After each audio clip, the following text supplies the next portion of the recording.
Hey guys, Big Head Django here. I hope you all are doing great. So, if you watched my last Series 2 auction guide, then these are all the cards you should have collected. We had a lot of seasonal cards in the last series, and some of them are already selling for over 10 million. So, if you invest in these cards, you're going to be making a lot of profit in the coming weeks. Now, these are all the cars I managed to sell during Series 2. You won't see any Series 1 cars here because I'm still waiting for them to rise in price. The Aventador SVJ has been selling at 20 million like hotcakes, so if you manage to snipe them, you should have sold them instantly. No point sitting on a car that's already selling at 20 million. So, as you can see, I managed to make over 364 million, mostly by selling just one car from Series 2.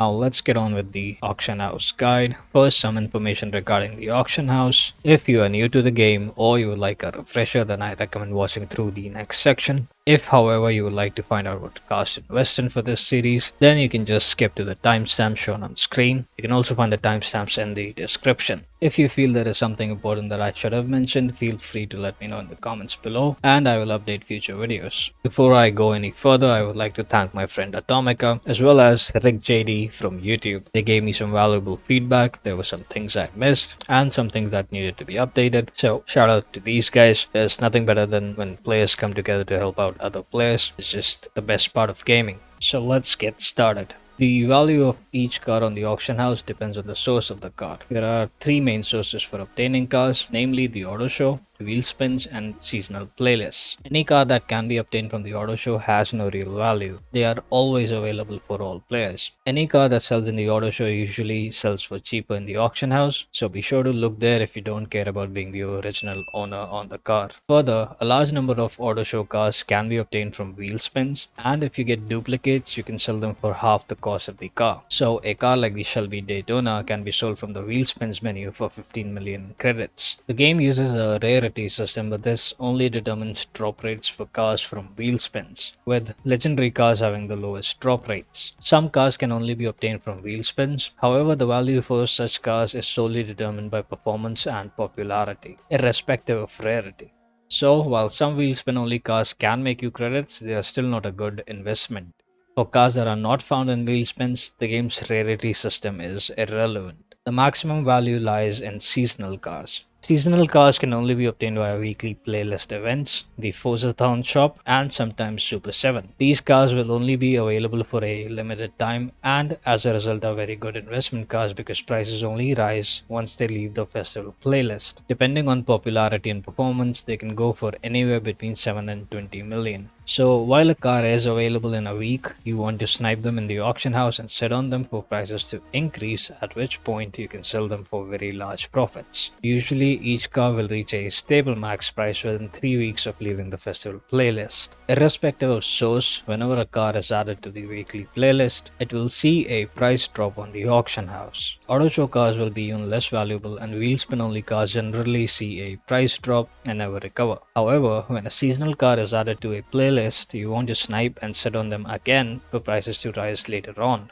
Max buyout price of a car increases or decreases based on how often it sells at max price as well as availability. If a car sells more often at max price, then the max buyout will increase, and if it doesn't sell often, the max buyout will decrease. In these cases, you can see a max buyout price change on a daily basis and sometimes even a few hours. However, if a car is not easily available but sells quickly at max price, then the max buyout price is going to increase very slowly over several days. Also, keep in mind that all cars have a max buyout price limit of 20 million. So anytime you are holding on to a car and the max buyout reaches 20 million, it's time to sell. Just go ahead and sell. You can only buy and list 25 cars every 24-hour period. List here means listing for sale. Whether the car sells or not doesn't matter. This 25 car limit is separate for buy and list. So you can buy 25 cars and you can list for sale 25 cars. The 24-hour limit is also individual for each car that you buy or list. So for example, if you buy or list one car at 10 a.m., a second car at 6 p.m.,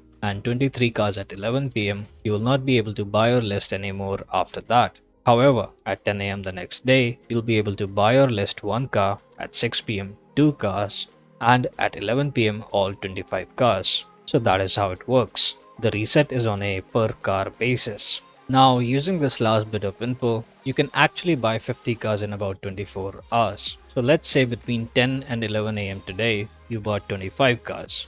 Then tomorrow between 10 and 11 am, you'll again be able to buy 25 cars, making for a total of 50 cars in about 24 hours. The auction house has a tax or fee on all sales you make. The fee is about 15%. It's not exact, and any credits you collect will be reduced by 15%. So, when you sell a car for 20 million, you will only receive about 17 million from that. Also, this fee starts to lower as the price of the car goes lower than 10 million credits. Next is an experience suggestion. When you list a car on the auction house, you have an option to set a time limit for the sale. This goes from 1 hour all the way up to 24 hours. However, listing a car for 24 hours is the same as listing the car for 1 hour in 23 hours from now. This is because when you check listings for any car, the game shows you listings that are about to expire first. So if you set a time limit of 24 hours, it will be at the bottom of the list and will only be visible at the top after 23 hours or so. So it's just better to list a car for 1 hour instead. However, a bit more on the subject, the auction house is more active during US timings from my experience. So that's about 5 am to 9 pm Pacific time. During this time, you'll find much more rare car listings. So with that in mind, if you live or play in a less active time zone, you can set a time limit on your sale so that it will be near the top of listings during the more active time on the auction house. This will make it easier for you to sell cars. Also, if a car is rare or unavailable on the auction house, then it is perfectly fine to list it for 24 hours.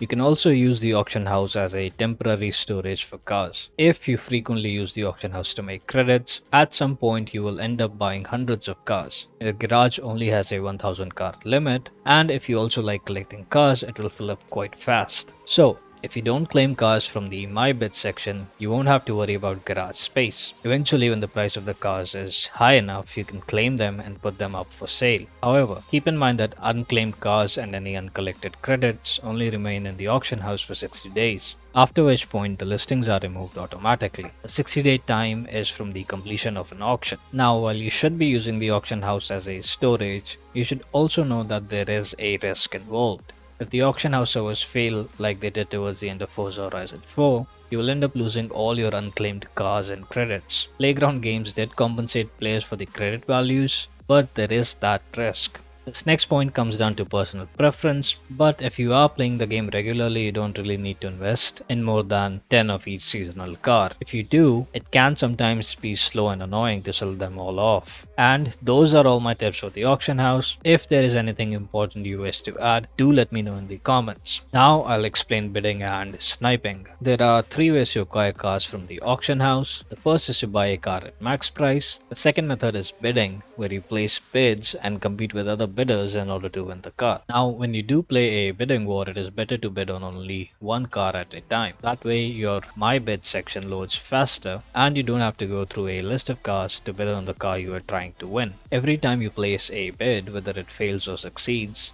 make sure to back out of the My Bids menu and go back in again to place another bid. This refreshes the latest bid amount so you don't end up failing a bid over and over again. Only place a bid when you are outbid, otherwise you run the risk of buying out the car. Keep repeating the bidding process until you either win or lose the car. In this case, I did manage to win the LaFerrari. Bidding can be a good way of acquiring expensive cars for very low prices. The third and the most profitable method is sniping cars for very low prices. The reason you can even find cars for very low prices is because some players try to trade them to friends. Even though the auction house is not a 1:1 trading platform, some players just sell cheap, some don't care and want to get rid of a car, while some players want to help out other players. In order to snipe a car effectively, first we need to determine the least price the car sells for. In the case of the Maserati 8CTF, at the time of making this video, we see that there are no listings below 6 million. A good max buyout for sniping cars is generally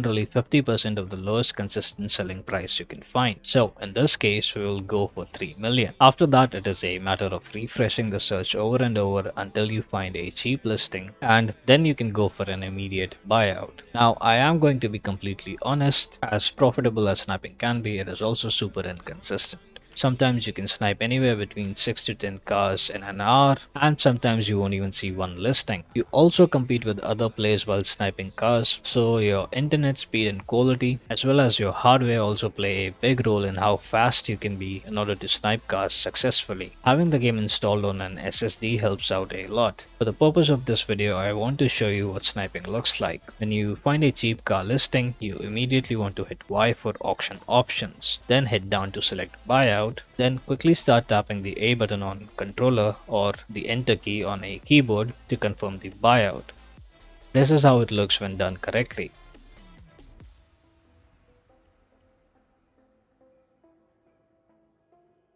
And here it is again slowed down 4 times.